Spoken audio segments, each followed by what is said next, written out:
Faltam menos de 50 dias para o fim do governo Bolsonaro. Aleluia! E agora, o país todo discute a transição de governo. O Lula tem ido para Brasília, as equipes têm se reunido lá no Centro Cultural Banco do Brasil, que cedia a transição. Todo dia se fala disso, mas afinal, qual que é o papel da transição de governo, a função de cada uma das equipes e o que se espera daqui até o tão desejado 1º de janeiro? Esse vai ser o tema de hoje do nosso Café com Bolos. E aí, tem tempo para um cafezinho? Para fazer um bom café, meu bem. A transição de governo é estabelecida por lei no Brasil. Ela acontece no período entre a eleição de um novo governante até a posse dele, que no caso são 2 meses. O presidente eleito, Luiz Inácio Lula da Silva, tem então a prerrogativa de indicar equipes. O coordenador da transição, equipes técnicas, equipes por área, que tem alguns objetivos. O primeiro é fazer um diagnóstico das contas do governo, das políticas que estão sendo executadas, enfim, qual que é o estado da obra da máquina pública. Que nesse momento, depois de 4 anos de destruição, a situação está crítica. Mas o diagnóstico, a partir do acesso a todas as informações de governo, é um dos objetivos da equipe de transição. Além disso, ela deve mapear aquelas decisões por decreto, portaria, que o governo que está saindo tomou, principalmente no último período. A gente sabe como é que é aquela história do apagar das luzes. Tá acabando o governo Bolsonaro. Aí a turminha dele, né, os amigos, bota ali um decretinho ali no dia 30 de dezembro, bota ali no final do ano, para favorecer eles. Isso acontece muitas vezes em fim de governo, ainda mais com essa turma que está deixando agora o Palácio do Planalto. Então, a transição também tem o papel de definir quais as medidas que têm que ser revogadas. E aí, não tenham dúvidas que o sigilo de 100 anos vai estar entre elas. Tem muita medida que não passa por projeto de lei, que não é do Congresso Nacional, não é uma medida legislativa. É uma medida que se chama infralegal, ou seja, ela é tomada por portarias, ela é tomada por decretos, ela é tomada por atos de governo que o próprio presidente pode canetar e o novo presidente pode também revogar. Então, a equipe de transição tem esse objetivo de definir o que pode, o que deve ser revogado. E, por fim, um terceiro objetivo da equipe de transição é apontar em cada uma das áreas de governo quais devem ser as prioridades emergenciais. A começar pelo orçamento. Quer dizer, o orçamento de 2023 vai ser aprovado agora em dezembro. Então, aquilo que o Lula vai poder fazer, todo mundo deve estar acompanhando a história da PEC de transição para discutir o orçamento e tudo mais, depende do orçamento que vai ser votado agora. E é isso que vai definir, por exemplo, se vai ter o Bolsa Família de R$600, se vai ter o reajuste real do salário mínimo, que são propostas do presidente Lula, são propostas dessa nossa coligação que ganhou as eleições presidenciais no Brasil. Dentre várias outras coisas. Nós estamos falando aqui de 31 áreas, ou seja, são áreas que vão ter equipes próprias na transição de governo. Educação, saúde, infraestrutura, economia, povos originários, planejamento, cidades, enfim, todos os temas que interessam para a reconstrução do Brasil.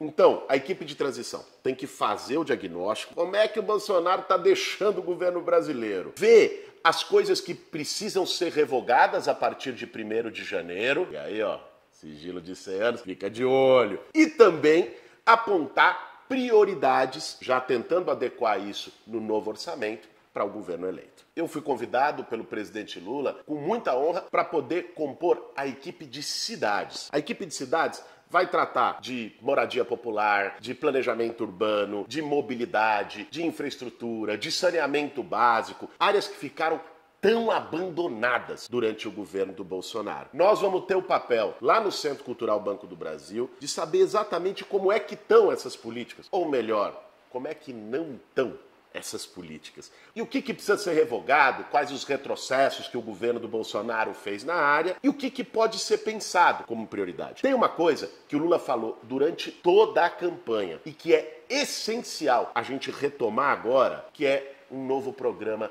de moradia no país. O Lula, lá em 2009, quando foi presidente, criou o programa Minha Casa Minha Vida, que produziu 5 milhões de casas. Pela primeira vez, atendeu as pessoas que mais precisam. Só para vocês terem uma ideia, o déficit habitacional no Brasil, ou seja, as famílias que precisam de casa, que não têm moradia digna, 92% desse déficit habitacional, que está em torno de 7 milhões de famílias, são pessoas que ganham menos de 3 salários mínimos e que não são atendidas por crédito habitacional, financiamento imobiliário de mercado, seja da Caixa ou de qualquer outro banco. Então elas precisam de subsídio, de programa social. A faixa 1 do Minha Casa Minha Vida deu isso. O Bolsonaro acabou com Minha Casa Minha Vida, criou o tal do Casa Verde e Amarela, que nunca saiu do papel e que nem era um programa social. O Casa Verde e Amarela era meio que uma linha de crédito para pessoas que tinham condição de pagar. Não pegava esses 92% das pessoas que mais precisam, dentre eles os sem teto, quem está em situação de rua, quem está numa encosta de morro. Então, nós vamos ter que trazer de novo essa multidão, milhões de famílias brasileiras nas periferias urbanas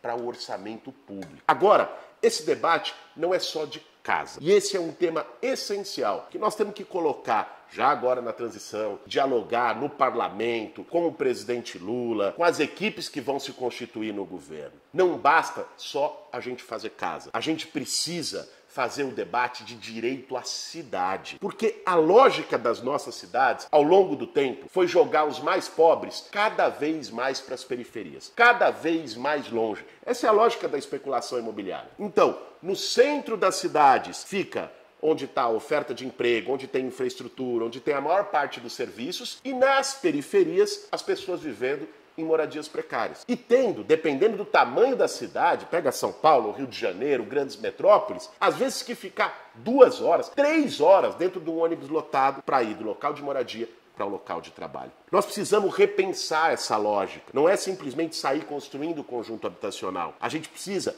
reduzir as distâncias entre onde as pessoas moram e onde elas trabalham. Significa ousar pensar a moradia popular no centro das cidades, fazendo valer o Estatuto da Cidade, requalificando imóveis em situação de abandono nesses centros das cidades para virarem moradia, como uma forma também de combater a segregação e a desigualdade nas nossas cidades. Hoje, o mundo todo discute isso. Redução das distâncias, mobilidade verde. Porque quando você aproxima o local de moradia do local de trabalho e também dos equipamentos de educação, saúde, cultura, lazer, você está, em primeiro lugar, impactando na qualidade de vida. As pessoas vão viver melhor, né? Vão gastar menos tempo no transporte e tudo mais. Mas você está impactando também na cidade como um todo, né? Você reduz o trânsito, você reduz a poluição, você estimula a chamada mobilidade verde por bicicleta ou a pé. Ou seja, é possível pensar um outro conceito de cidade, um conceito que seja mais integrador, que seja mais democrático, que valorize os espaços públicos, que valorize a convivência. É isso que a gente chama de direito à cidade. E aí passa também por fortalecer as iniciativas que já existem de comunidades, associações e movimentos populares, de autogestão na moradia popular, de mutirões, cooperativas, estimular hortas urbanas, formas alternativas e sustentáveis de construção de moradia popular. Isso ligado, inclusive, a um outro pensamento de saneamento, de drenagem, de prevenção de riscos e tragédias naturais. Enfim, nós precisamos não apenas pensar na lógica tradicional ou das demandas do mercado imobiliário. Nós precisamos pensar num outro modelo de cidade. No caso da moradia, é impossível ignorar a tragédia da população em situação de rua. São milhares e milhares e milhares de pessoas jogadas nas calçadas, debaixo de viaduto, de política municipal. Ter um plano integrado nacionalmente que estimule as prefeituras a alternativas de acolhimento digno e de moradia definitiva para essas pessoas que hoje estão em situação de rua. Moradia também é a construção do conjunto e você dá lá a casa para a pessoa. Você pode ter edifícios, um parque público de habitação com locação social, como existem em várias das grandes metrópoles europeias. Pensar a retomada da política habitacional, também centenas, milhares de casas pelo país, você não está dando apenas teto e dignidade para as famílias. Você está gerando emprego. empregos com essas obras, empregos diretos o setor da construção aquecido, seja pela produção de moradia, de infraestrutura urbana, de obras de saneamento básico, também estimula a geração de deixada pelo Bolsonaro.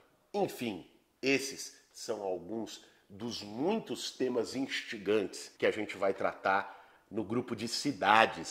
Desde o golpe do Temer, não se reuniu mais conselho das cidades, movimentos não foram escutados. Se expresse em novas, ousadas, democráticas políticas públicas urbanas no Brasil. A ideia é que a eleição do presidente Lula possa significar. E ainda esse caldo bolsonarista, autoritário na sociedade, não acaba simplesmente com a derrota do Bolsonaro. Então, tem muito trabalho pela frente. Agora na transição, começando a pensar as tarefas da reconstrução das redes sociais, na disputa de mentes e corações na sociedade brasileira, para a gente derrotar o bolsonarismo e abrir um ciclo de solidariedade e de esperança no Brasil. Esse foi mais um Café com Bolos.